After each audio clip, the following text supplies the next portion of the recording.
నమస్తే, నేను Naresh. Welcome to స్వతంత్ర బిగ్ టాక్. తెలంగాణలో కాంగ్రెస్ను బలహీనపరిచే కుట్ర జరుగుతోందా? ప్రభుత్వాన్ని కూలదోసే పన్నాగాలు బలంగా పన్నుతున్నారా? వేరే ఎవరో మాట్లాడితే ఈ సందేహాలకు పెద్దగా విలువ ఉండేది కాదు. కానీ ఈ మాటలు అన్నది సాక్షాత్తు ముఖ్యమంత్రి రేవంత్ రెడ్డి కావడంతో ఈ ఊహాగానాలకు బలం చేకూరుతోంది. అయితే ఈ కుట్రకు పాల్పడుతున్నది ఎవరన్న దానిపై మాత్రం నువ్వంటే నువ్వంటూ నేతల మాటాల తూటాలు పేలుతున్నాయి. కాంగ్రెస్లోని నాయకులే ప్రభుత్వాన్ని పడగొట్టడానికి సిద్ధంగా ఉన్నారని, అంతేందుకు లోక్సభ ఎన్నికల తర్వాత స్వయంగా రేవంతే 30 మంది ఎమ్మెల్యేలతో పార్టీని వీడుతారంటూ బీజేపీ నాయకులు విమర్శలు చేస్తున్నారు. మరోవైపు బీఆర్ఎస్ నేతలు కూడా ఇదే అంశాన్ని సాకుగా చూపుతూ రేవంత్ మరో షిండే అవుతారంటూ జోస్యాలు చెబుతున్నారు. ఇంతకీ అసలు తెలంగాణ కాంగ్రెస్లో ఏం జరుగుతోంది? రేవంత్ సర్కార్ను కూలదోయాల్సిన అవసరం ఎవరికి ఉంటుంది? ఇది విపక్షాల వ్యూహమా లేక సొంత పార్టీలో ముసలమా? ఇవి అంశాలపై ఇవాల్టి బిగ్ టాక్లో చర్చిద్దాం.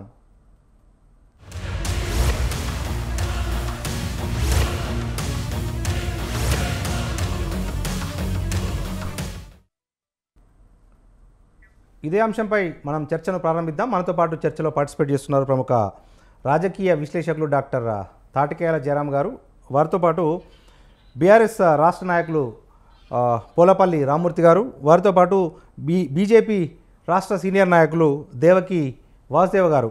మరి కాసేపట్లో కాంగ్రెస్ పార్టీ నాయకులు కూడా జాయిన్ అవుతారు. అందరికీ వెల్కమ్. మొదట మనం ప్రముఖ రాజకీయ విశ్లేషకులు డాక్టర్ తాటికేయాల జయరాం గారి దగ్గర వెళ్దాం. జయరాం గారు నమస్తే. నమస్తే నరేష్. రైట్ సార్, 2 రోజుల క్రితం సీఎం రేవంత్ రెడ్డి గారు తన సొంత నియోజకవర్గం కొడంగల్లో ఒక కామెంట్ చేశారు. ఇంతకుముందు నేను చెప్పినట్టుగానే నా మీద కుట్ర జరుగుతోంది, నన్ను ఓడించేందుకు కొన్ని శక్తులు ప్రయత్నిస్తున్నాయని రేవంత్ రెడ్డి కామెంట్ చేశారు. నిజంగా అంటే ఇప్పుడు విపక్షాలు ఆ ప్రయత్నాలు చేస్తే దాన్ని మనం కుట్రలు అనలేము. ఎందుకంటే సహజంగా విపక్షాలు చేసే పనే రాజకీయ ఎత్తుగడలు కానీ ఈ గెలుపు ఓటములు అనేటివి విపక్షాలకు సంబంధించిన అంశాలు. కానీ కుట్ర అంటే సొంత మనుషులు చేస్తేనే కుట్ర అనే ఒక అభిప్రాయం వ్యక్తం అవుతా ఉంది. ఏం చెప్తారు? మీకు ప్యానెల్లో ఉన్న మిత్రులకు, స్వతంత్ర టీవీ ప్రేక్షకులకు మరొకసారి నమస్కారాలండి. సో రాజకీయాలు అనేది తెలంగాణలో చాలా రసవత్తరంగా మారిపోతుంది. సో ఇది ఈ రోజనే కాదు, ఎప్పుడు ఏ రాజకీయ పార్టీకి ఏది ప్రాబ్లం ఉందా, ఏ ప్రాబ్లం లేదా అనే విషయాన్ని పక్కన పెట్టేస్తే రేవంత్ రెడ్డి అనే మాటలలో రేవంత్ రెడ్డి అభద్రతా భావంతో ఉన్నాడన్న విషయాన్ని చాలా క్లియర్ గా ప్రజలకు ఇండికేషన్ పంపించారు. అంటే ఒక రాజకీయంగా ఒక సీఎం సరే నిధులు ఉన్నాయా లేవా, పరిస్థితులకు అనుగుణంగా ఉందా లేదా, ఇంకేదైనా ప్రాబ్లమ్స్ ఉన్నాయా లేవా అనే విషయాన్ని పక్కన పెట్టేస్తే ఏకంగా తన సీటు ఉంటుందో ఉండదో అనే అభద్రతా భావంతోనే ఉన్నాడు. ఇది ఉండడానికి గల కారణమేంటి, ఎందుకున్నాడు రేవంత్ రెడ్డి? నేను చాలా క్లియర్ చెప్తున్నాను, నాకు ఎలాంటి బేసుజా లేవు, మోమాటం అంతకంటే లేదు. రేవంత్ రెడ్డిని నేను పర్సనల్గా కూడా నాకు చాలా మంచి మిత్రులాగా భావించేశాము. సో మేము రేవంత్ రెడ్డి విషయం లోపల కంటే కూడా ప్రజల కోసం, రేవంత్ రెడ్డి కోసం కూడా కాదు, ప్రజల కోసం మేమంతా ఏం చేసామంటే దగ్గరగా 7 సంవత్సరాల నుంచి కేసీఆర్ తోని యుద్ధాన్ని చేశాం. సరే ఎవరెవరో ఏదో యుద్ధాలు చేసిందో వాళ్ళ వెనకాల ఇంకేదో కొన్ని లావాదేవీలు జరిగినాయి, కొంత ఫైనాన్షియల్ వెసులుబాటు, లేకపోతే ల్యాండ్ కబ్జాలు, ల్యాండ్ అంశాలు అనేది కొంతమంది ఆరోపణలు వచ్చినాయి. కానీ ఏ మచ్చలేని వ్యక్తిగా కనీసం నా మీద ఒక్క కేసు కూడా బీఆర్ఎస్ గవర్నమెంట్ పెట్టడానికి కూడా భయపడే విధంగా ఉర్రు తొలగిపించాము. అది తెలంగాణ ప్రజలకు ప్రతి ఒక్కరికి తెలుసు, ప్రతి కుటుంబానికి తెలుసు. మేము ఏం కోరుకున్నాము, మేము ఏమడిగామంటే ముఖ్యమంత్రిగా ఉన్న బీఆర్ఎస్ ముఖ్యమంత్రి ఉన్న కేసీఆర్ గారి హయాంలో జరుగుతున్న ఒక రాక్షస క్రీడను అంతం చేయాలి. ప్రజలు దానిలో ఇబ్బంది పడుతున్నారు, భూములు పోతున్నాయి, అహంకారానికి గురవున్న ఒక ఫ్యామిలీతో ఉన్నది. ఇక్కడ కష్టాలు నష్టాలతో ఓదుకొని 1200 నుంచి 1400 మంది కుటుంబాలు నుంచి బిడ్డలకు కోల్పోయిన కుటుంబాలు ఉన్నాయి. వాళ్ళందరికీ న్యాయాన్ని చేకూర్చాలి అని ఒక్కటొక్కటిగా ఏకరువు పెట్టేసి ప్రతి డిస్కషన్ లో ఎంత యుద్ధం చేసిందో మీ అందరికీ తెలియని విషయాలు కాదు. సో ఆ యుద్ధానికి ప్రతిఫలంగా ప్రజలు ఒక పార్టీ అనేది లేకపోవడం, దాన్ని ఎత్తుకోవడానికి ఒక పార్టీ లేకపోవడం వల్ల కాంగ్రెస్ కు ఓట్లేశారు. అది రేవంత్ నమ్ముతాడు, అన్ని రాజకీయ పార్టీలు నమ్ముతాయి. కానీ వేసిన తర్వాత మళ్ళీ దానం నాగేందర్ తీసుకొచ్చేసి నువ్వు దొరబెట్టుకోవడం లోపల నీకు కేసీఆర్కు ఉన్న డిఫరెన్స్ ఏమున్నది? కడియం శ్రీ గారి కడియం కవితను దేనికోసం తెచ్చుకున్నావు? తెలంగాణ చరిత్ర లోపల ఇక్కడ ఒకటి నేను చాలా దయచేసి మీరు క్లియర్ గా ఉన్నారా ప్రజలకు తెలియాలి. కేసీఆర్ అనేవాడు మాదిగల్ని ఒక రాక్షసులాగా చిత్రీకరించి తెలంగాణలో మాదిగలు అంటేనే వాళ్ళకు రాజకీయంగా ఎలాంటి అవకాశాలు ఇవ్వకుండా మాదిగలు అంటే కింద కాలు పెట్టి తొక్కి నారదీసినంత పని చేశాడు. అదే పని సైలెంట్ గా ఉండి రేవంత్ కూడా అదే పని చేస్తాడు. ఈ ఎంపీ ఎలక్షన్ లోపల కానీ ఎంపీ టికెట్లో కానీ సామాజిక పరంగా రాజకీయ పరంగా పద్ధతి పరంగా ఇవ్వాల్సింది మాదిగలకు 2 టికెట్లు మాలలకు 1 ఇవ్వాలి. అంటే ఈ విధంగా చూస్తే కూడా ఏది లేకుండా అసలు మాదిగలకే టికెట్లు ఇవ్వకపోవడము, ఇచ్చిన మాలలకు ఇవ్వటము, దానికి ఉపకులము ఒక దాన్ని మోసం చేసి వచ్చిన ప్రతినిత్యము రేవంత్ రెడ్డిని గద్దె దింపుతాం అనుకున్న ఒక అసలు ఆయన గురించి చెప్పాలని నాకు మాటలు రావటం. కడియం శ్రీ గారికి ఇవ్వటము, కడియం శ్రీ గారి బిడ్డకు ఇక్కడ కేటాయింపులు చేయటము, నీకు కడియం శ్రీ గారితో ఏం పని? యుద్ధం చేసింది మేము, గద్దెనెక్కించింది మేము, కొట్లాడింది మేము, నిరంతరము కొట్లాడు చేసింది మేము, ప్రజల్లో అనునిత్యము ప్రాబ్లమ్స్ ఎల్లువెత్తి వేకు అరుపెట్టింది మేము. ఇవన్నీ పక్కన పెట్టేసి నీకు కడియం శ్రీ గారు కావాల్సి వచ్చిండు. పట్నం మహేందర్ రెడ్డి ప్లస్ ఆయన భార్య, వాళ్ళ కుటుంబానికి ఏం తక్కువైందో కనుక ఇట్లా పోతూ ఉంటే ఎక్కడైతే దొంగలు జలగల్లాగా దోపిడీ చేశారో ఆ దొంగలు తీసుకొచ్చి నువ్వు పెట్టుకుంటే నీకు ప్రజల మీద నమ్మకం లేనట్టే కదా, ప్రజల మీద విశ్వాసం లేనట్టు కదా. ప్రజలు నిన్ను ఏ ఉద్దేశంతో ఎక్కించారు, ఏ ప్రజా పాలనని ప్రజల ముందు పెట్టావు, ఆ ప్రజా పాలనను గాలికి వదిలేసి ఈరోజు ఏ కరువు పెట్టే విధంగా నిన్ను నువ్వు ఇబ్బంది పెట్టుకునే విధంగా ఈరోజు ఆ ప్రయత్నంలో భాగంగా కేసీఆర్ చేసిన దానికి రేవంత్ చేసిన దానికి పెద్ద తేడా ఏం లేదు. అక్కడ ఉన్నది వెలమల అయితే ఇక్కడ ఉన్నది రెడ్. అక్కడ ఉన్నది వెలమల అయితే ఇక్కడ ఉన్నది రెడ్లు. ఆ విధంగానే ప్రభుత్వాన్ని కొనసాగే విధంగా ఉన్నది తప్ప ఈరోజు ప్రజల పక్షాన ప్రజల కోసం చేసిన ప్రభుత్వం లాగా లేదు. ఒక దుర్మార్గం ప్రభుత్వం పోయి ఇంకో రకమైన ప్రభుత్వం వచ్చిందనే మాటలు చెప్పడం కూడా నాకు ఇష్టం లేకుండా పోతుంది. ఇంకో రకమైన ప్రభుత్వం వచ్చిందనే బాధలతో ప్రజలు ఉన్నారు. ప్రజల బాధలకు ఎవరు ఇక్కడ రెమెడీ అనే విషయాన్ని ఒకసారి కాంగ్రెస్ తన గుండె మీద చేసుకొని తనను తాను విమర్శించుకుంటే బాగుంటుందని నాకు చెప్తున్నాను. రైట్. మనతో పాటు బీజేపీ రాష్ట్ర సీనియర్ నాయకులు దేవకి వాసుదేవరావు గారు ఉన్నారు. వాసుదేవరావు గారు నమస్తే. నమస్కారం. రైట్. ఏంటి సార్, ఇప్పుడు రాష్ట్రంలో రేవంత్ సర్కార్ ఉండదు అని చెప్పి పదే బీజేపీ చెప్తున్న పరిస్థితుల్లోనే రేవంత్ రెడ్డి గారు 2 రోజుల క్రితం ఒక హాట్ కామెంట్ చేశారు. మన జయరాం గారు చెప్పినట్టుగా కొంత అభద్రతా భావము ముఖ్యమంత్రిలో కనిపించింది అన్న అభిప్రాయం సర్వత్రా వ్యక్తం అవుతూ ఉంది. ఏంటి అది? పార్టీలో ఇంటర్నల్ సమస్యల వలన, లేకపోతే విపక్షాల నుంచి ఆయన అటువంటి అంటే విపక్షాలు నా ప్రభుత్వాన్ని కూలుస్తాయన్న అంశంతో ఆయన వ్యాఖ్యలు చేశారా? ఎట్లా భావించాలి? ముందుగా స్వతంత్ర టీవీ ప్రేక్షకులకి అలాగే ప్యానెల్లోని తోటి పెద్దలకి మీకు కూడా నమస్కారాలు తెలియజేస్తూ, కేసీఆర్ గారికి నేను ఏమాత్రం తీసిపోను, కేసీఆర్ గారికి నేను ఏమాత్రం తీసిపోను అన్న పందాల్లోనే రేవంత్ రెడ్డి గారి పరిపాలన ఉంది. ఆయన మాటలు కూడా అంతే ఉంది. మొన్నటికి మొన్న ఒక సభలో మమ్మల్ని కూలుస్తారట అని చెప్పి కూల్చేవాడిని ఇక రకరకాల మాటలతో అసలు ఆ స్థాయిలో ఒక ముఖ్యమంత్రి పదవిలో కూర్చొని ఒక బహిరంగ సభలో అటువంటి మాటలు మాట్లాడిన రేవంత్ రెడ్డి ఈ రోజున మరి ఏం జరిగిందో ఆయనకే తెలుసు. మనందరికీ ఒకటి స్పష్టంగా తెలుసు, కాంగ్రెస్ పార్టీలో ప్రజాస్వామ్యం యొక్క డెఫినేషన్ డిఫరెంట్. అక్కడ ఎవరు ఏమైనా చేయొచ్చు.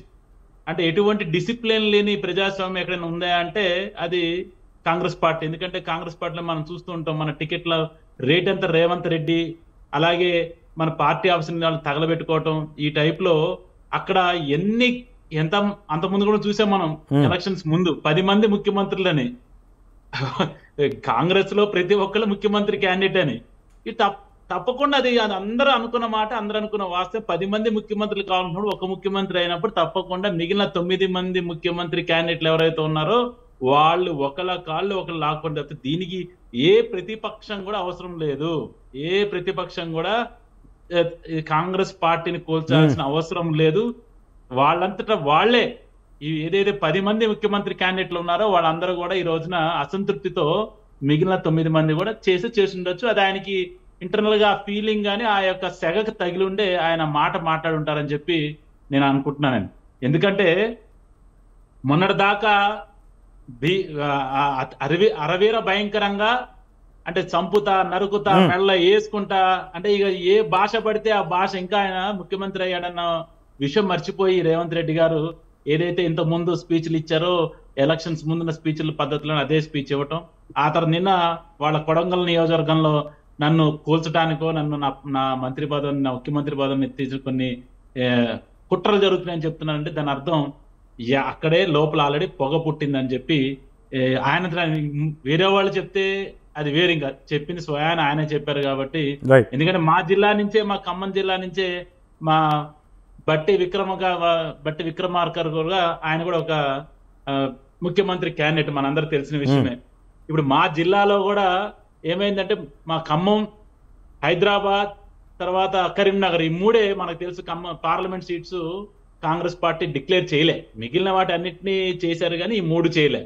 ఎందుకంటే ఖమ్మంలో మరి కుటుంబ పరిపాలనకి నిజమైన ఉదాహరణ కాంగ్రెస్ పార్టీని ఒక చిన్న విషయం చెప్పదలుచుకున్నాను. మా ఖమ్మం జిల్లా నుంచి ఉదాహరణ తీసుకుంటే ఒక ఆయన నాకు కొడుకు కావాలంటాడు, ఒక ఆయన నాకు తమ్ముడు కావాలంటాడు, ఒక ఆయన నా భార్య కావాలంటారు. కానీ ఈ ఇద్దరు కూడా ఇతర పార్టీ నుంచి వచ్చారు. ఒక బట్టి విక్రమ్ తప్పితే ఇతర పార్టీ నుంచి వచ్చిన పొంగులేటి శ్రీనివాసరెడ్డి గారు, మరి తుమ్మల నాగేశ్వరరావు కూడా నాగేశ్వరరావు వారి కొడుక్కి, శ్రీనివాసరెడ్డి గారి తమ్ముడికి, బట్టి విక్రమ్ నా భార్యకి. ఇది అసలు ఏ స్థాయిలో చూసినా సరే కాంగ్రెస్ పార్టీ కుటుంబ పరిపాలన తప్పితే వారి ఖమ్మంలో మరి ఇన్ని సంవత్సరాలుగా పనిచేసిన ఏ ఒక కాంగ్రెస్ నాయకుడు కనబట్లే.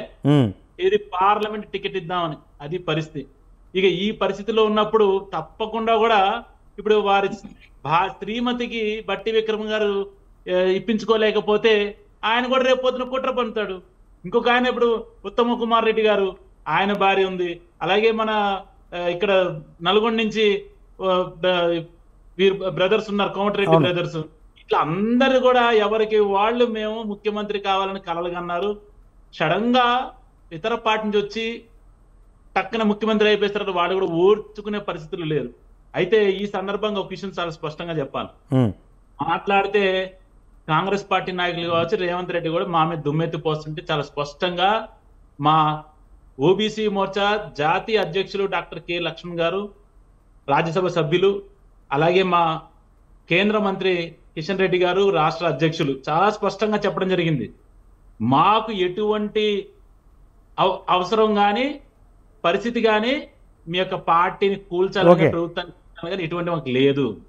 చాలా స్పష్టంగా లక్ష్మణ్ గారు ఇంకొక మాట కూడా చెప్పారు. ఒకవేళ ఏదైనా నెక్స్ట్ ప్రభుత్వం అంటూ అంటే ప్రజాస్వామ్యబద్ధంగా జరిగితే, ఎలక్షన్ జరిగితే వచ్చేది బీజేపీ, అంతేగాని ప్రజాస్వామ్యబద్ధంగా కాకుండా మా పార్టీ అయితే అధికారంగా వచ్చే పరిస్థితి లేదు, వచ్చే ఏదైనా ఎలక్షన్ జరిగితేనే అని చాలా స్పష్టంగా చెప్పారు. కానీ ఊరికే దుమ్మెత్తి పోస్తూ మొన్నటిదాకా మామే దుమ్మెత్తి పోస్తూ క్షణంగా రేవంత్ రెడ్డి గారు యూటర్న్ తీసుకున్నారు. అంటే కుట్ర జరుగుతుందంటే అది తన అంతర్గతంగానే వారి కాంగ్రెస్ యొక్క పార్టీలోనే జరుగుతున్నట్టు స్పష్టంగా తెలుస్తుంది. అది ఆయన మాటలు తెలుస్తుంది. Right sir. మనతో పాటు బీఆర్ఎస్ రాష్ట్ర నాయకులు పోలాపల్లి రామూర్తి గారు ఉన్నారు. రామూర్తి గారు నమస్తే అండి. నరేష్ గారు నమస్కారం అండి. నమస్తే. రైట్. ఏంటి సార్ ఇప్పుడు ముఖ్యమంత్రి గారి వ్యాఖ్యలను ఎట్లా చూడాల్సి వస్తుంది అంటే పదే కొంత మా ప్రభుత్వాన్ని కూల్చే కుట్ర జరుగుతుంది, ప్రజాపాలనను కాపాడుకోవాల్సిన అవసరం ప్రజలకే ఉంది అన్నట్టుగా వ్యాఖ్యలు చేసే ముఖ్యమంత్రి గారు ఏకంగా తన సొంత నియోజకవర్గంలోనే ఆ కుట్ర జరుగుతుంది అని చెప్పాడు. ఆ కుట్ర మరి ఎటువైపు నుంచి వస్తుంది అన్న అంశంపై ముఖ్యమంత్రి గారు క్లారిటీ ఇవ్వలేదు.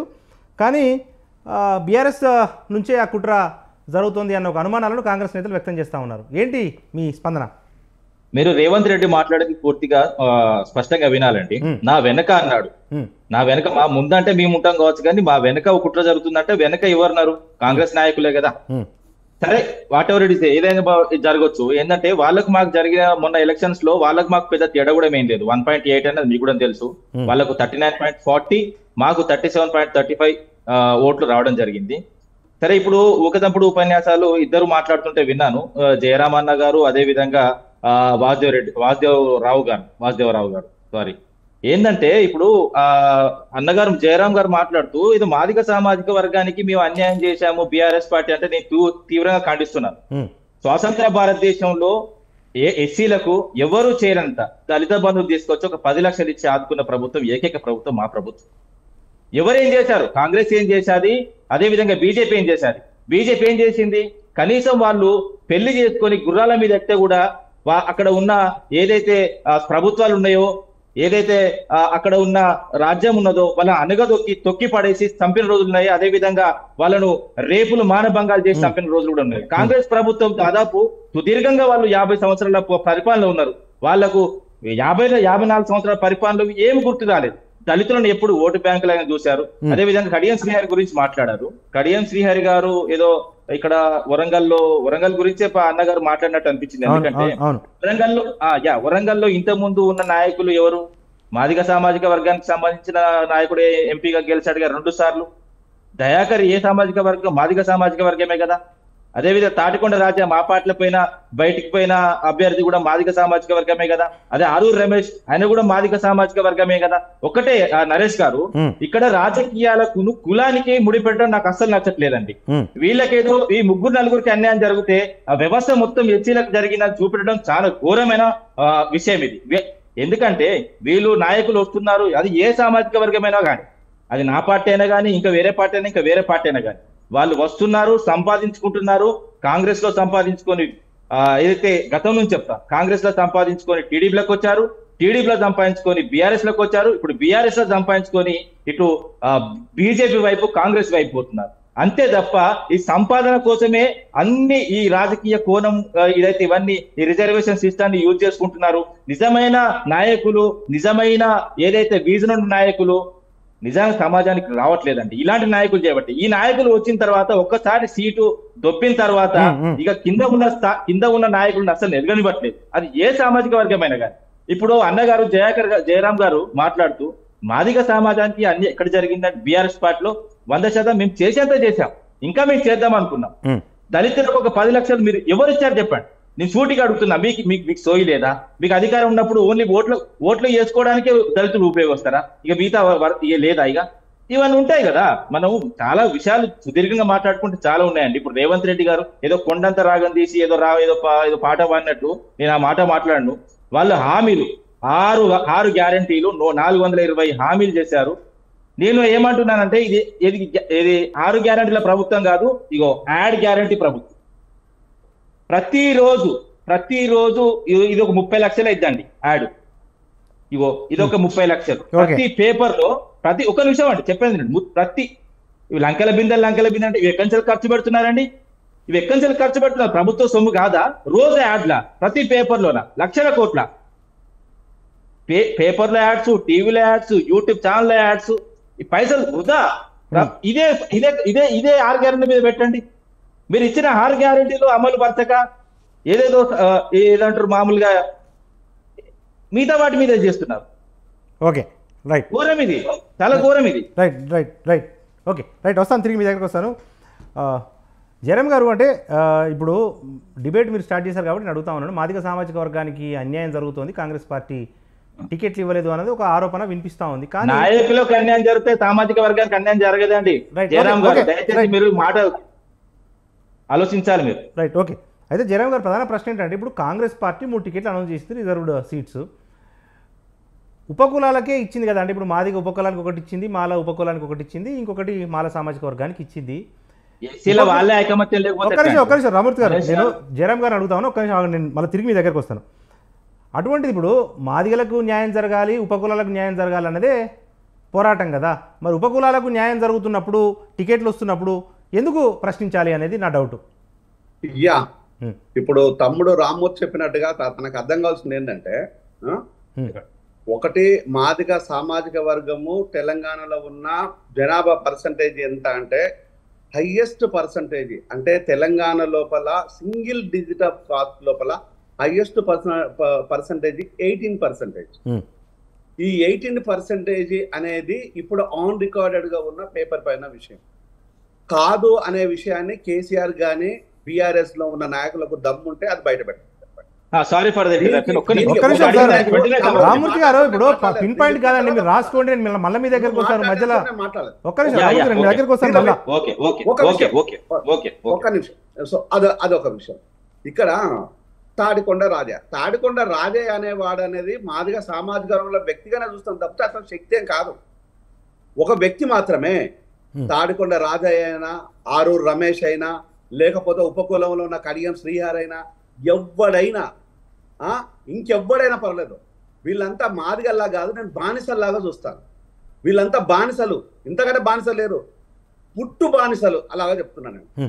అంటే ఇక్కడ అంశం పట్ల ఉండే ఆదరణ వేరు, అంశం పట్ల ఉండేది దళిత బంధు విషయం లోపల ఈరోజు స్పెషల్ ఎస్సీలకు స్పెషల్ కాంపోనెంట్ ప్లాన్ చట్టం చేసింది. ఆ చట్టాన్ని విస్మరించేసి ఈరోజు బడ్జెట్ లోపల 15% అంటే ఎస్సీ రిజర్వేషన్ 15% కాబట్టి ఓన్లీ 15% కేటాయింపులు చేసినా కూడా 3 లక్షల కోట్ల 15% అంటే సంవత్సరానికి 45,000 కోట్లు ఇంటూ 10 సంవత్సరాలు.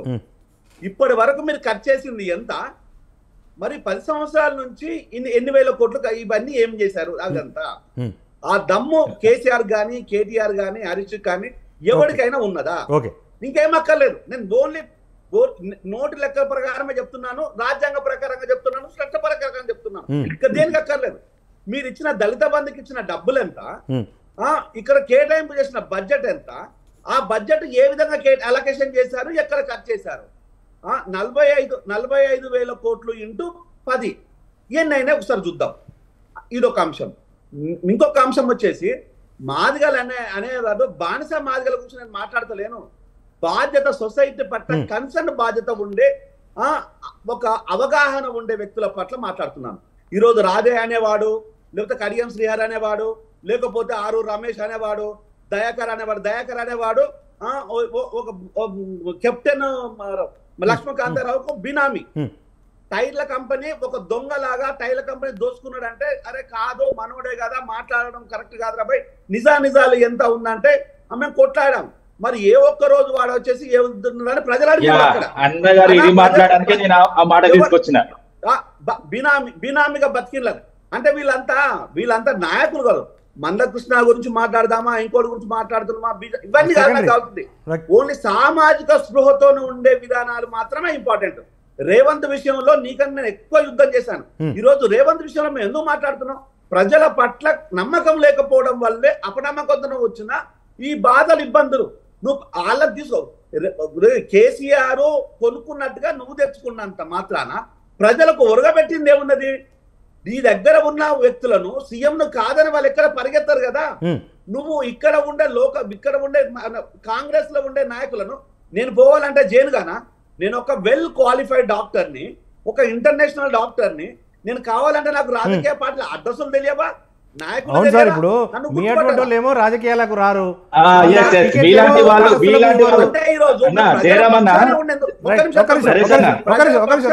మాట్లాడుతున్నామంటే ఇది మాదిగా సమస్య కాదు, ఎస్సీ ఎస్టీ బీసీ మైనారిటీ బిడ్డల సమస్య. ఇది ఒక మాదిగలకే వర్తించదు. మాదిగలకు ఆ రోజు అన్యాయం జరిగిందనేది వాస్తవము, ఈ రోజు అన్యాయం జరిగిందనేది వాస్తవమే. ఆ రోజు బీఆర్ఎస్ లోపల ఒక మూర్ఖపు ఆలోచనతో కేసీఆర్ ఉన్నది ఆలోచన ఎంత అవసరం. ఈ రోజు కాంగ్రెస్ అంటే ఒక మాలలు మాత్రమే అనుకునే విధంగా ఈ రోజు ఈయన రేవంత్ ప్రవర్తించడం కూడా అంతే. అంటే ఈ రోజు మాకు మోడీ కాదు, నాకు మోడీ అయినా రేవంత్ అయినా ఒక నిమిషం తమ్ముడు, ప్రజల పక్షాన విధానం మాట్లాడాలి తప్పితే ఈరోజు నాయకులు అనేవాడు బానిసలాగా ఉండదు, బాధ్యతగా ఉండాలని అనుకుంటారు. ఒక్క నిమిషం రామూర్తి గారు, ఒక్క నిమిషం ఆగండి. మనతో పాటు దేవకి వాసుదేవరావు గారు ఉన్నారు, బీజేపీ రాష్ట్ర నాయకులు. వాసుదేవరావు గారు, ఇంతకు ముందు మీరు మాట్లాడుతూ కాంగ్రెస్ పార్టీ ఇతర పార్టీల నుంచి నాయకులను చేర్చుకొని ఎంపీ టికెట్లు ఇస్తున్నది ఒక ఆరోపణ చేశారు. కానీ అది కాంగ్రెస్కే పరిమితం కాలేదు కదా, ఆ కల్చరు అన్ని పార్టీలు అదే రకంగా చేస్తూ ఉన్నాయి కదా, ఇంక్లూడింగ్ బీజేపీ. ఇప్పుడు ఖమ్మం టికెట్ విషయానికే వస్తే పనిచేసిన వాళ్ళకి కాకుండా పారిశ్రామికవేత్తలకు ప్రాధాన్యత ఇచ్చారనేది ఒక ఆరోపణ. ఇతర ప్రాంతాల్లో బీఆర్ఎస్ నాయకులను లేకపోతే ఇతర పార్టీల నాయకులను తీసుకొని బీజేపీ టికెట్లు ఇచ్చింది.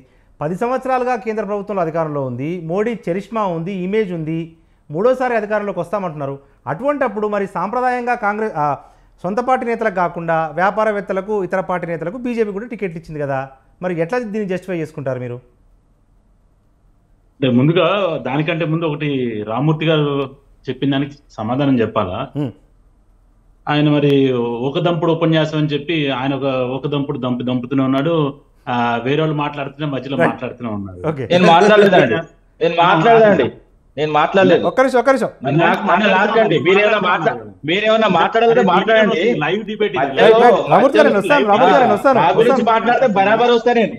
దీన్ని లైవ్ డిబేట్ అంటారు. మీ సమయం మీరు తెలుసండి. జయరామ్ గారు మాట్లాడుతున్నారు, లైవ్ డిబేట్ లో అందరు చూస్తూనే ఉన్నారు. దయచేసి ఇప్పుడన్నా మమ్మల్ని మాట్లాడనివ్వండి. మాట్లాడండి. ఇంకా ఏం చెప్పారంటే ఆయన మాదిగల్ని వాళ్ళందరినీ అణచివేసింది భారతీయ జనతా పార్టీ అని చెప్పి పెళ్లిళ్లకు గుర్రాలు ఎక్కెళ్తుంటే చంపేసి రేపులు చేశారంట. అరే సిగ్గుండాలి, ఏం మాట్లాడుతున్నారు? ఏ రాజ్యం చూస్తా ఇప్పుడే మీరు లైవ్ లో ఉండండి.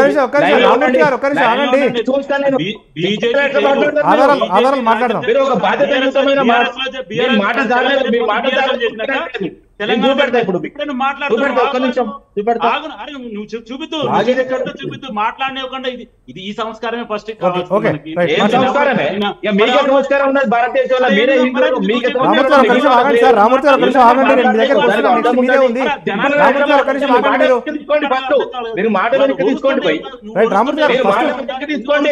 నన్ను అడిగారు,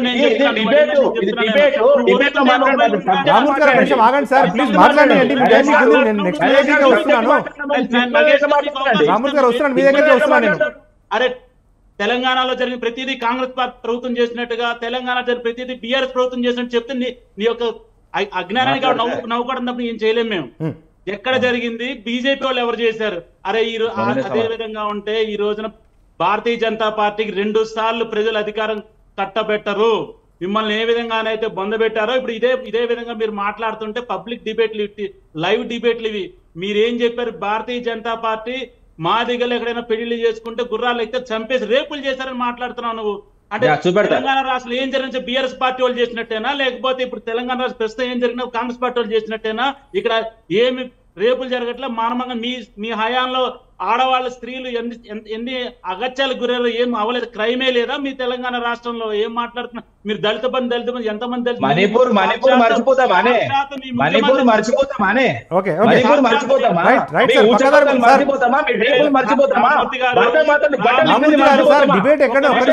రామూర్తి గారు, మణిపూర్ అంశము కుల అంశం కానే కాదు కదా, తెగలకు సంబంధించిన సమస్య. మీరు వస్తే మీ బరువే పోతుంది. మీకు మళ్ళా యాంకర్ టైం ఇస్తారు. నెక్స్ట్ రామూర్తి గారిదే ఉంది సార్, నేను మాట్లాడలేను. 10 నిమిషాలు నువ్వు ఓపెన్ చెప్పి నేను మాట్లాడలేదు. దయచేసి ఆ మాత్రం యొక్క పబ్లిక్ డిబేట్ లో లైవ్ డిబేట్ లో సంస్కారం పెట్టుకుందాం మనం. అసలు నేను చెప్పేది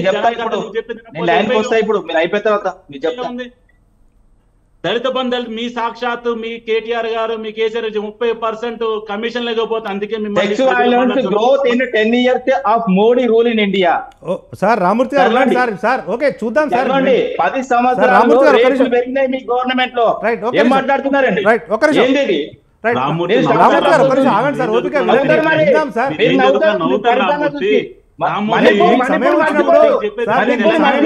నెక్స్ట్ మీరే ఉంది. తెలంగాణ రేపు చేస్తే కేటీఆర్ చేశాడు, కేసీఆర్ చేశాడు. ఏం మాట్లాడుతున్నాను?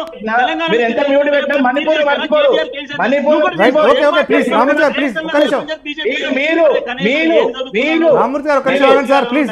సార్ సబ్జెక్ట్ గురించి మాట్లాడండి. వాసుదేవరావు గారు, మోడీ ఏం చదువుకున్నాడు? చదువుకుని పర్సనల్ ఎందుకు మాట్లాడతావు? 3 ఏళ్ళు చదువుకున్నాడు, ఏం మాట్లాడతావు? రామూర్తి గారు కలిసి ఆగండి.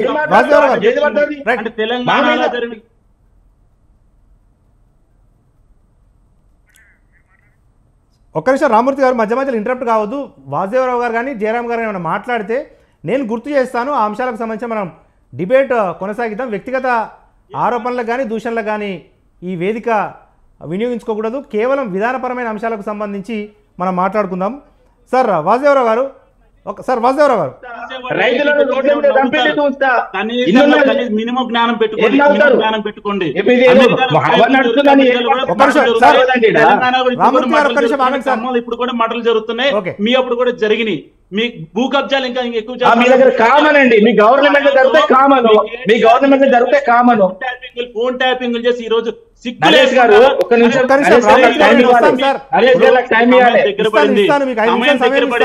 అందరు కుటుంబ సహితంగా లోపలికి వెళ్లే సమయం దగ్గర పడింది.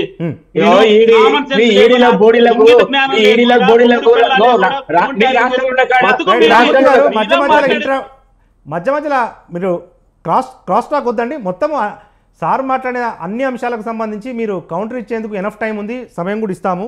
అరే ఇంతకుముందు మీరు మాట్లాడుతున్న సందర్భంగా దళిత బంధు ఇటువంటి అంశాలను మొత్తం కూడా ప్రస్తావించారు. దళితులకు బీఆర్ఎస్ న్యాయం చేసిందని చెప్పారు. కానీ దళిత బంధు అందరికీ అందలేదు, ఆశించిన స్థాయిలో ఆ వర్గాల అభివృద్ధి చెందలేదు అన్నదే ప్రధాన ఆరోపణ బీజేపీ నుంచి కానీ లేకపోతే అనలిస్ట్ నుంచి కానీ. మేము హుజరాబాద్ నుంచి తీసుకున్నాము. హుజరాబాద్ లో దాదాపు కంప్లీట్ చేశాము. దాని తర్వాత నియోజకవర్గానికి 100 అనుకున్నాము. 2-3 దిక్కుల పైలట్ ప్రాజెక్ట్ కూడా తీసుకున్నాము. కొన్ని ఊర్లను అది కూడా కంప్లీట్ చేశాము.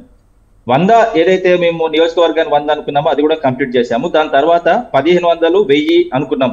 1000 అనుకున్నాం కానీ ఆ 1000 అనుకున్న తర్వాత ఎలక్షన్ కోడ్ రావడం జరిగింది. దానివల్ల కొంత జాప్యం జరిగింది. దాంతో పాటు కొంత వాళ్ళకు లబ్ధి కూడా చేయట్లేదు. సరే, వాటెవరిటీస్ మాట్లాడుకుందాం. ఇది దళిత బంధు విషయం. అన్నగారు మాట్లాడుతూ వరంగల్ గురించి కూడా మాట్లాడారు. దీని గురించి ఒకసారి వాళ్ళ జనాభా గురించి కూడా చెప్పారు జయరామ్ అన్న గారు. సరే, రాష్ట్ర వ్యాప్తంగా నేను ఒప్పుకుంటా, మాదిగ సామాజిక వర్గం లేకపోతే తెలంగాణ ఉద్యమం కూడా లేదు. అది నేను 100% ఒప్పుకుంటా. వాళ్ళు 100% గట్టిగా కొట్లాడారు.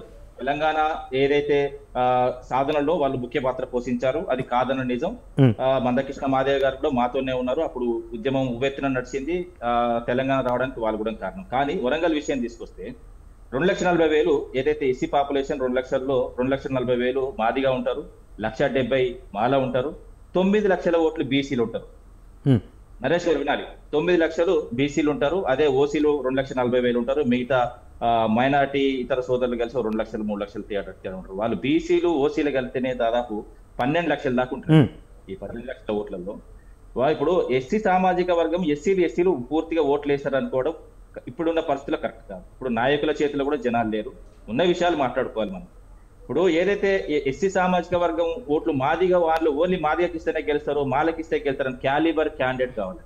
నేను మళ్ళీ చెప్తున్నా, జనాల్లో పరిచయాలు ఉండాలి, జనాల్లో సొచ్చుకుపోవాలి, జనాలకు మంచి చేసే ఉద్దేశం ఉండాలి, జనాల గురించి ఆలోచించే వ్యక్తి ఉండాలి. కానీ అన్నారు మిగతా వాళ్ళందరూ దొంగలు.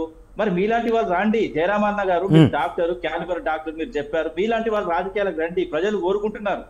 ఎక్కడ సార్ ఇప్పుడు ఆర్ఎస్ ప్రవీణ్ కుమార్ లాంటి వ్యక్తి ఐపీఎస్ పదవికి రాజీనామా చేసి వచ్చి సిరిపూర్లో పోటీ చేస్తేనే ప్రజలు ఓట్లేసి గెలిపించలేదు. నేను కూడా చెప్తున్నా, అప్పుడు రాజకీయాలు వేరు, ఇప్పుడు రాజకీయాలు వేరు. ఎప్పుడైనా ఒక 5 సంవత్సరాలు 5 సంవత్సరాలు నరేష్ గారు మనం చూసుకుంటే పోతుంది. రాజకీయాలు అన్నవి మారుతా ఉన్న క్రమంలో ప్రజలు ఏదైతే మార్పు కోరుకుంటున్నారో మార్పు కోసమే మొన్న గవర్నమెంట్ మార్చారు. దాని తర్వాత విత్ ఇన్ ద 1 మంత్, ఇది 100 రోజులు కూడా కాలేదు, మళ్ళీ ప్రజల నాడి మారిపోయింది. ప్రజలు ఆలోచిస్తున్నారు. కరువు వచ్చింది. చంద్రబాబు ఉన్నప్పుడే 6-7 ఏళ్ళు కొట్టుకపోయింది. ఇప్పుడు ఆయన శిష్యుడు వచ్చాడు. ఆయన శిష్యుడు వచ్చినప్పుడు ఏ విధంగా కొట్టుకపోతే నేను ఆల్రెడీ ముందే డిబేట్ లో చెప్పాను. కరువు 100% వస్తుంది అని కూడా చెప్పాను. ఎందుకంటే కరువు ఇక్కడ సృష్టించబడే కరువు. అదే విధంగా మాట్లాడుకుంటే సరే కానీ మనకు కావాల్సింది ఏంటంటే క్యాలిబర్ క్యాండిడేట్లు మనకు పార్లమెంట్ కావాలి. పార్లమెంట్ కావాలంటే మంచి వ్యక్తులు రావాలి, మంచి పరిపాలన ఉండాలి. నేను కూడా ఒక చదువుకున్న వ్యక్తిగా ఆలోచిస్తూ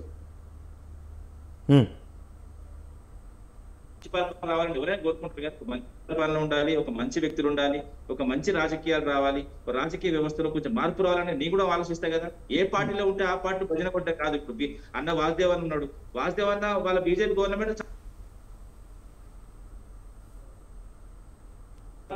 జరిగినాయి, తప్పులు జరిగినాయి. కాంగ్రెస్ ప్రభుత్వం కూడా జరిగినాయి. తప్పులు జరిగితే తప్పని చెప్పాలి, ఒప్పు జరిగితే ఒప్పు అని చెప్పాలి. అది భజన పరులతోనే పార్టీలకు వ్యవస్థకు నష్టం జరుగుతుంది. దయచేసి ఇప్పటికైనా మనం మారాలి, మంచి వ్యక్తులు గెలవాలి. ఇప్పుడు ఏదైతే పార్లమెంట్ లో ఇప్పుడు ఏదైతే తెలంగాణలో 17 స్థానాలు 17 స్థానాల్లో మంచి వాళ్ళే గెలవడానికి కోరుకుంటున్నారు. సామాజిక వర్గం గెలవదు, మంచి వాళ్ళే గెలవాలి. నేను చెప్తున్నా, మంచి వాళ్ళు గెలిస్తేనే ఈ వ్యవస్థకు కానీ తెలంగాణకు కానీ తెలంగాణ హక్కుల గురించి మాట్లాడతారు. తెలంగాణ హక్కుల గురించి మాట్లాడితే ఏకైక పార్టీ బీఆర్ఎస్ పార్టీ. బీఆర్ఎస్ పార్టీలో ఉన్న మంచి వ్యక్తిని గెలిపాడు. అదేవిధంగా అన్ని విధాలు అన్ని పార్టీలో ఉన్న మంచి వ్యక్తిని గెలిపారని చెప్తున్నాను. అదే తప్ప నిస్వార్థంగా రాజకీయాలు నడవాలి, స్వార్థపూరిత రాజకీయాలు పోవాలి. ఈ కుల రాజకీయ మత రాజకీయాలు మీద ఇంకెన్ని రోజులు రాజ్యం వెళ్తారో ఇది కరెక్ట్ కావు. ఎందుకంటే సడన్ గా ఎప్పుడైతే వీళ్ళకి అన్యాయం జరుగుతుందో అప్పుడే కులం గుర్తొస్తారు. అన్యాయం జరిగినప్పుడు కాదు, ఏదైతే వ్యక్తులకు అన్యాయం జరిగినప్పుడు కాదు, ఎమ్మెల్యే సీట్ రాకపోతే కాదు, ఎంపీ సీట్ రాకపోతే కాదు, నిజంగా దళితులకు అన్యాయం జరిగితే వచ్చి మాట్లాడండి. అది నిజమైన ఏదైతే నిజమైన రాజకీయం అంటే అది. కానీ సీట్ల కోసం నాకు సీట్ రాకపోతే నా కులానికి మొత్తం అన్యాయం జరిగిందంటే ఇది ఎక్కడి వాదన? ఓకే, ఇదేక్కడి కథ? రైట్, ఇది కరెక్ట్ కాదు. ఇలాంటి వాదనలు చాలా చేంజ్ రావాలి, అదే కోరుకుంటున్నాను. Right, okay sir. జయరాం గారు, యా, అంటే ఇప్పుడు ఒకరిద్దరి నాయకులకు టికెట్లు రానంత మాత్రాన మొత్తం కులానికి అన్యాయం జరిగిందనేది ఎంతవరకు సమంజసం అంటారు? అసలు ఇది చాలా మంచి క్వశ్చన్ నరేష్. దీంట్లో ఒకటి మనం ఇది రాజకీయాలకు ఓ ఎమ్మెల్యే ఎంపీ సీట్లు కాదు, మనకు కనిపించేదేమో పై కనిపించే స్క్రీన్ పైన కనిపించేది ఎమ్మెల్యే ఎంపీ సీట్లు మాత్రమే. కానీ రాజకీయ వాటా అంటే బడ్జెట్ లోపల కేటాయించే వాటా లోపల ప్రశ్నించే గొంతుగా ఉండడం కోసం మాత్రమే రాజకీయ పరంగా ఆయా కమ్యూనిటీ లోపల ప్రాతినిధ్యం ఉండాలని కోరుకోవటం. ఈ సూత్రాన్ని బాబాసాహెబ్ అంబేద్కర్ చెప్పింది, నేను చెప్పింది కాదు. బాబాసాహెబ్ అంబేద్కర్ ఏం చెప్పారంటే, మీరు పైరవీల కోసమో లేకపోతే పాలకుల దగ్గరికి పోవడం కోసమో లేకపోతే మీ ప్రాతినిధ్యం కోసమో అడగడం కాదు, ఇక్కడ ఉండే సమస్యలో ఉండే భాగంలో మీరు ఎంత భాగస్తులుగా ఉన్నారో ఇక్కడ వాటా లోపల మీ హక్కుదారులుగా అంతే వాటిని అడగడం అనేది మన ప్రాతినిధ్యంలో ఉన్నది. దాన్ని బేస్ చేసుకొని రాజకీయ ఎంపీ వాటా అంటే ఎంపీ సీట్ కాదు, అది ఆ బడ్జెట్ లోపల ఆ సామాజిక వర్గానికి వాటాలు కేటాయించడం.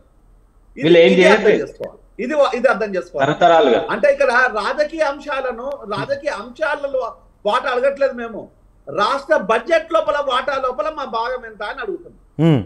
అంటే అందులో మనము ప్రాతినిధ్యం ఉండడం వల్ల ప్రయోజనం. ప్రాతినిధ్యం అంటే అప్పుడున్న దయాకర్ ఉన్నా లేకపోతే కడియం శ్రీహరి ఉన్నా లేదు అనుకుంటే ఇంకొకడు రాజయ్య ఉన్నా పెద్ద ఒరిగేదేం లేదు. Rajaiah doctor, is my senior doctor, ఎవరికి ఉపయోగం? దయాకర్ ఎవరికి ఉపయోగం? లేదు అనుకుంటే మన కాంట్రాక్ట్ చేసుకున్న అప్పుడు చేసిన ఇంకో బర్దనపేటలో పనిచేసిన వ్యక్తులతో కాదు మాకు కావాల్సింది, వ్యవస్థలో ఉన్న భాగస్వామ్యం. ఆ భాగస్వామ్యంలో కొట్లాడి మీరు ఎంత తీసుకొచ్చారన్నది ఇంపార్టెంట్. ఆ ప్రార్థన ఇక్కడ ఎస్సీలు మాదిగలు అంటే మాదిగ అంశాలు ఒకటి కాదు. అట్లా అనుకుంటే అదే సీటు కొట్లాడు ప్రజల కోసం కొట్లాడిన దయాకర్ ఉన్నాడు, దయాకర్ మాల, నేను మాలకు సీట్ ఇవ్వమని చెప్పాను. మీకు చాట అయితే దమ్ముంటే దయాకర్ సీట్ ఇవ్వండి, నేను మన ఛానల్ నుంచే డిమాండ్ చేశాను. దయాకర్ సీట్ ఇవ్వండి, దయాకర్ను గెలిపిస్తానని చెప్పాను. నేను గెలిపించుకొని తీసుకో, ఎందుకంటే నాది వరంగల్ కాబట్టి నాకు ఆ చరిష్మా ఉంది, నాకు ఆ సర్కిల్ ఉంది, దాని ప్రతి ఇంటికి నేను తెలుసు. రాష్ట్రం లోపల తెలియని వ్యక్తులు అంటే ఒక మాలకు వ్యక్తి సీట్ ఇవ్వమని చెప్పాను, ఒక మాదిగ వ్యక్తిగా ఉండి మాలా సీట్ ఇవ్వమని చెప్పాను. ఇట్లా ఎవరు అడగలేదు. ఎందుకు అంటే మాకు కొట్లాడే వ్యక్తి కావాలి, కులంతో పని లేదు. ఇక్కడ కులం ఎప్పుడు వస్తుందంటే పూర్తి ఆ అంశాల మీద మాట్లాడని వ్యక్తులు ఉన్నప్పుడు మాల అయితేంది, మాదిగ అయితేంది. ఈరోజు దయాకర్ అయితేంది, దయాకర్ రావు అయితేంది. దయాకర్ రావు వచ్చేసి వెలమ కులంలో ఉన్నంత మాత్రాన వెలమలు అందరికైనా ప్రయోజనాలు చేయకున్నాయా? మాల కులంలో ఉన్న దయాకర్ దయాకర్ ఉంటే మాత్రం మాదిగ కులానికి ఉపయోగం ఉంటుందా? ఇద్దరు తోడు దొంగలే నా దృష్టిలో. ఈ దయాకర్ అయినా, దయాకర్ రావు అయినా, కడియం శ్రీహరి అయినా, రాజయ్య అయినా, వీళ్ళు ఎప్పుడు మాకు ప్రయోజనాలు చేకూర్చిన వ్యక్తులు.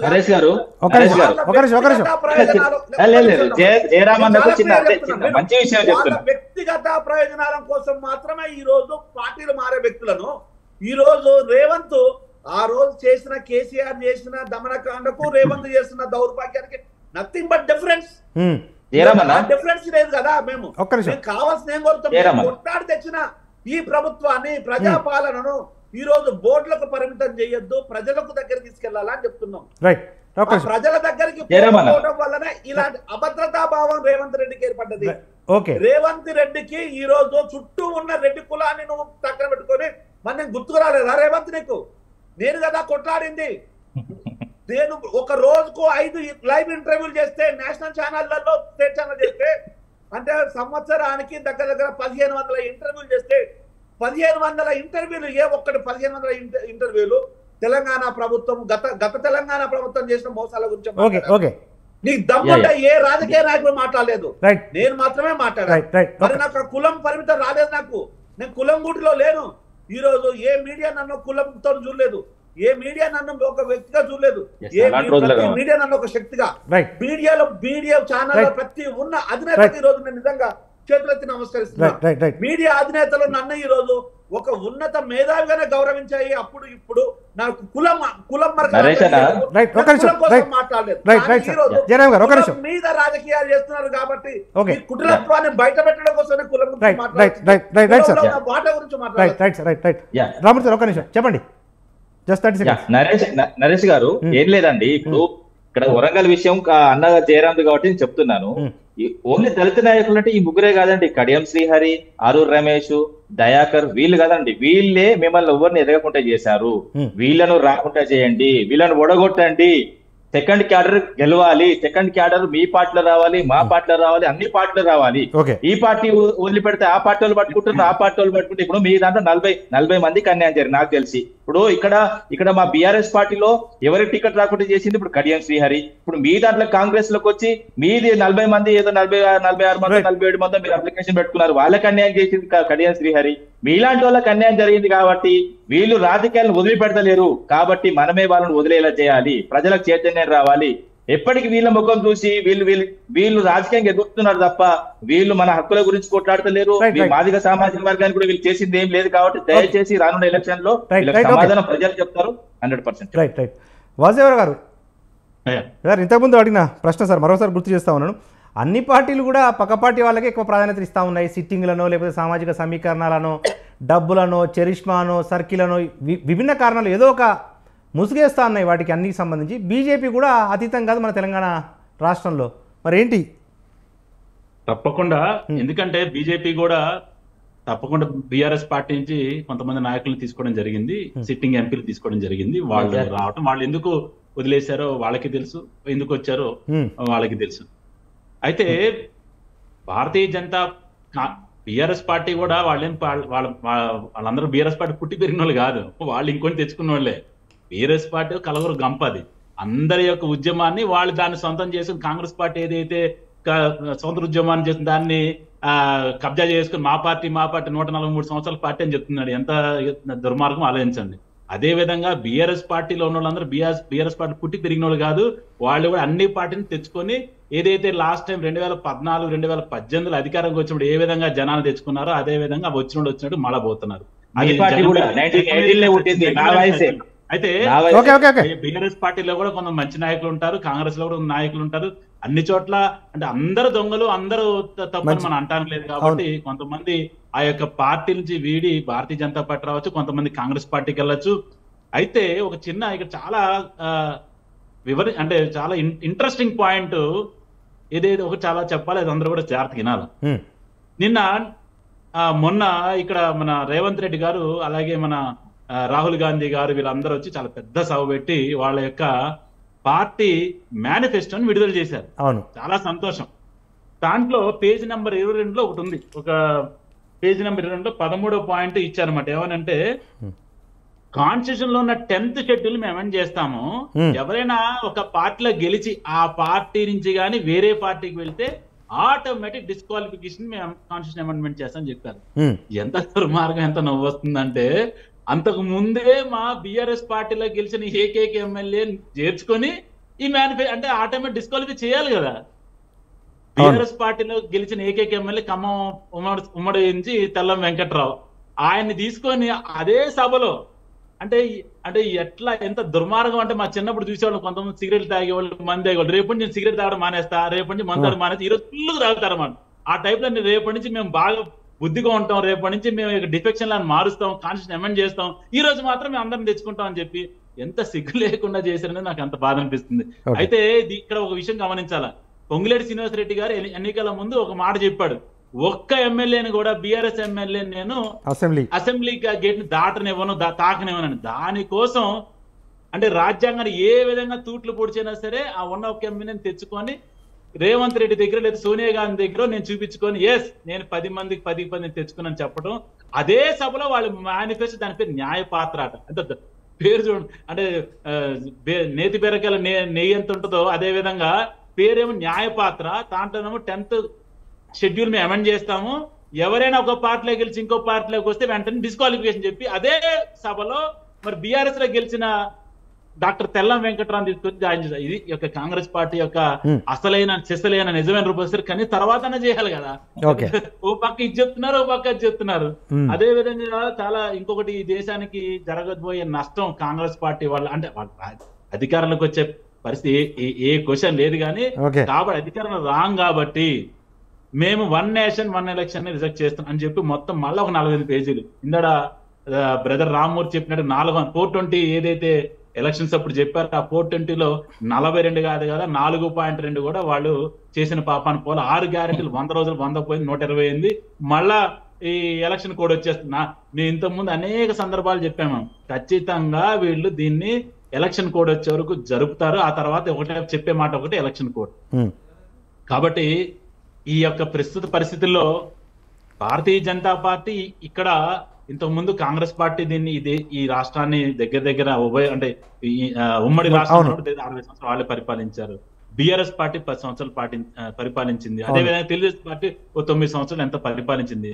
ఇంతవరకు చెయ్యింది ఏదన్నా భారతీయ జనతా పార్టీ. ఖచ్చితంగా మాకు కూడా నాయకులు కొంత అవసరం ఉంది. నిజంగా వాళ్ళు ప్రజా ఆమోదం పొందిన వాళ్ళు, ప్రజా బలం ఉన్నవాళ్ళు. ఇందాక చెప్పారు కదా, కులంతో సంబంధం లేదు, మంచి నాయకుడు. చాలా రామ్మూర్తి గారు చెప్పారు, చాలా స్పష్టంగా చెప్పారు, కులంతో సంబంధం లేదు, మతంతో సంబంధం లేదు, మంచి నాయకుడు కావాలి, మంచి సామాజిక దృక్పథం ఉన్న. కాబట్టి అటువంటి వాళ్ళు వస్తున్నారు, తీసుకుంటున్నారు. కొన్ని చోట్ల ప్రతి పార్టీలో కొన్ని చోట్ల తప్పులు ఒప్పులు జరుగుతాయి, అక్కడ ఇక్కడ కూడా ఒకరిద్దరికి జరగచ్చు. అది బీఆర్ఎస్ జరగచ్చు, లేకపోతే కాంగ్రెస్ కూడా జరగచ్చు. కాకపోతే మిగిలిన పార్టీతో పోలిస్తే భారతీయ జనతా పార్టీలో అది చాలా తక్కువ పర్సంటేజ్ ఉంటుందని ఈ సందర్భంగా ప్రజలకు తెలుసు, నేను చెప్పాల్సిన అవసరం లేదు.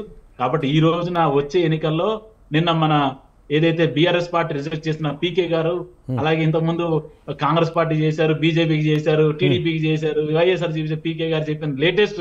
ఎందుకంటే ఆయన్ని ఈ రోజున చాలా మంది ప్రామాణికంగా చూస్తున్నారు కాబట్టి నేను లేటెస్ట్ రిపోర్ట్ ఆయన చెప్పింది, పీకే గారు చెప్పింది ఏంటంటే, ప్రశాంత్ కిషోర్ గారు, ఇక్కడ తెలంగాణలో భారతీయ జనతా పార్టీ అత్యధిక సీట్లు గెలుచుకుంటుంది.